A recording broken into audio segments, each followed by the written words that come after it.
बिहारमधील बांकीपूर विधानसभा पोटनिवडणुकीमध्ये प्रशांत किशोर यांनी केलेली घोषणा 3 ऑगस्टला लागलेल्या निकालात प्रशांत किशोर यांनी ही घोषणा खरी करून दाखवली। 30 वर्षांपेक्षा जास्त काळ भाजपचा गड असलेल्या भाजपच्या राष्ट्रीय अध्यक्षांचा बालेकिल्ल्यालाच पीकेंनी सुरुंग लावला आणि ते बांकीपूरचे आमदार म्हणून निवडून आले। बांकीपूर विधानसभा मतदारसंघ कोणत्याही पक्षाचा गड नाही, तो जनतेचा गड आहे, ही घोषणा केली होती देशातील प्रसिद्ध निवडणूक रणनीतिकार प्रशांत किशोर यांनी आणि आता त्यांनी ती प्रत्यक्षात सिद्ध करून देखील दाखवलेली आहे। बिहारच्या बांकीपूर विधानसभा पोटनिवडणुकीमध्ये जनसुराज्य पक्षाचे संस्थापक प्रशांत किशोर यांनी भाजपचा तब्बल 31 वर्षांचा बालेकिल्ला नेस्तनाबूत केला। आपल्या राजकीय कारकिर्दीतील पहिलाच विधानसभा विजय मिळवला। त्यांनी भाजपचे उमेदवार नीरज कुमार सिन्हा यांचा सुमारे 19,000 मतांनी पराभव करत ही निवडणूक जिंकलेली आहे। ज्या निवडणुकीकडे संपूर्ण देशाचे लक्ष लागले होते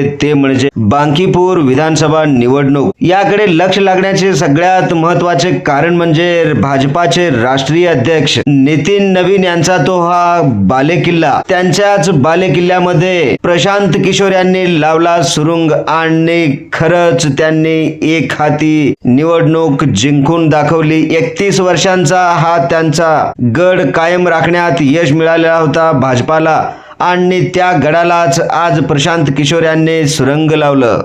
काय आहे ही बातमी सविस्तरपणे जाणून घेण्यासाठी आपण जर पहिल्यांदाच NGTV मराठी न्यूज चॅनल पाहत असाल तर नक्की सबस्क्राइब करा।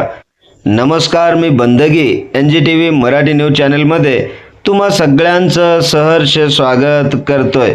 आपण पाहत आहात महाराष्ट्राचा बुलंद आवाज NGTV मराठी न्यूज। सगळ्यात आधी आपण पाहूयात प्रशांत किशोर आहेत तरी कोण। प्रशांत किशोर म्हणजेच देशभरात पीके म्हणून ओळखले जाणारे व्यक्तिमत्व। राजकारणात उतरण्यापूर्वी त्यांनी संयुक्त राष्ट्रसंघाशी संबंधित सार्वजनिक आरोग्य क्षेत्रात कामं केली। त्यानंतर ते भारतात आले आणि इंडियन पॉलिटिकल ॲक्शन कमिटीची स्थापना केली। 2014 मध्ये नरेंद्र मोदी यांच्या प्रचारापासून ते ममता बॅनर्जी, जगनमोहन रेड्डी, अरविंद केजरीवाल यांच्यासह अनेक मोठ्या नेत्यांच्या निवडणूक रणनीतीमागे प्रशांत किशोर यांची भूमिका महत्त्वाची मानली जाते। त्यानंतर त्यांनी स्वतःचा जनसुराज्य पक्ष स्थापन केला आणि आता पहिल्याच निवडणुकीत दणदणीत विजय देखील मिळवला। निवडणूक म्हणलं की सामान्य प्रक्रिया असते, पण या बांकीपूरच्या निवडणुकीकडे सगळ्यांचं लक्ष का लागलं होतं? का ही निवडणूक महत्त्वाची होती? बांकीपूर हा मतदारसंघ 1995 पासून भाजपचा मजबूत गड मानला जात होता। भाजपचे वरिष्ठ नेते नितीन नवीन यांनी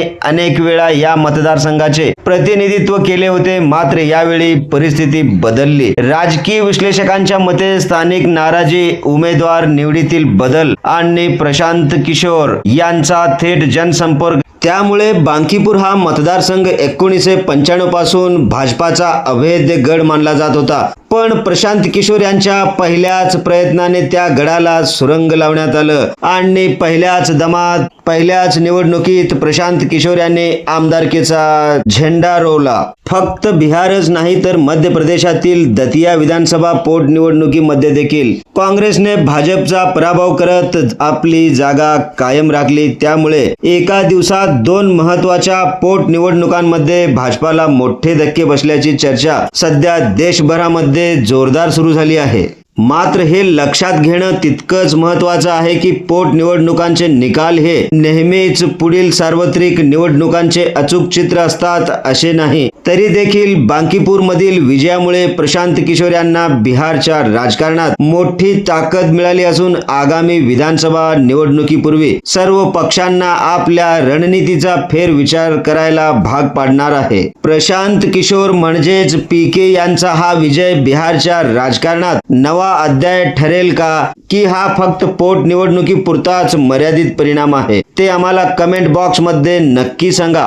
अशाच प्रकारच्या सडेतोड आणि रोकटोक बातम्यांसाठी पाहत रहा महाराष्ट्राचा बुलंद आवाज NGTV Marathi news. NGTV Marathi news चॅनलच्या सर्व सोशल मीडिया हँडल्सना आत्ताच लाईक करा, शेअर करा, कमेंट करा, सबस्क्राईब करा. सगळ्यात महत्त्वाचं म्हणजे बेल आयकॉन बटन दाबायला विसरू नका, जेणेकरून आपल्या भागातील देश विदेशातील सर्व ताज्या घडामोडी सगळ्यात आधी आपल्यापर्यंत पोहोचवल्या जातील. ब्युरो चीफ निजामशाह शेख सोबत बंदगी. NGTV Marathi news Solapur.